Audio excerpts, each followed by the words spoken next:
Nostajat toivat mukanaan tietoja muutoksen tuulista Venäjän urheiluelämässä. Kun Suomessa urheilun rahoitusta uhataan Sailaksen paperilla, Venäjällä rahojen hupeneminen urheilulta on totisinta totta.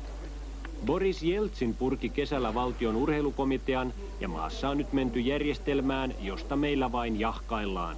Olympiakomitea on Venäjän urheilun kattojärjestö, jonka alla lajiliitot työskentelevät. Valtion niukat urheilurahat menevät nyt lähinnä kuntourheilulle ja siksi Venäjän painonnostajat joutuvat turvautumaan sponsoriin. Matkan rahoittajia olivat osaksi isännät ja osaksi Venäjän kolmanneksi suurin pankki. На Западе это достаточно, будем говорить, это серьезный бизнес в области спорта.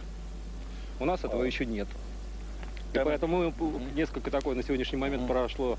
Начинаем с наращивания коммерческих, в частности банка, что именно приоритет тяжелой атлетики. Просто по духу все это дело достаточно близко. Ребята достаточно сильные, все-таки настоящие мужчины. Ну и банковские с рук от руку во всем мире. Это солидное учреждение и занимается серьезным делом.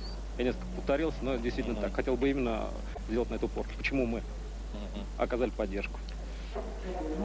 Suomen olympiakomitean tuella usean vuoden valmentautunut Jouni Grönman sijoittui Barcelonassa parhaana suomalaisena 5. Silloin sarjassa 67,5 kiloa. Nyt sarjaa ylempänä hän tekee yhteistuloksen 300 kiloa, tempaus 132,5 ja tässä työnnössä 167,5 kiloa. Kisojen kovimman tuloksen tekee 22-vuotias Venäjän Maksim Agapitov. Sarjassa 90 kiloa hän tempaa 175 ja työntää tässä 220 kiloa. Yhteistulos on kova 395 kiloa. Keijo Tahvanainen teki tässä sarjassa yhteistuloksen 310 ja Jarli Pirkkiö 305 kiloa.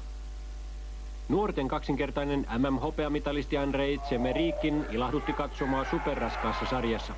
Hän taisteli sarjavoiton työntämällä nuorten maailmanennätystä sivuavat 232,5 kiloa.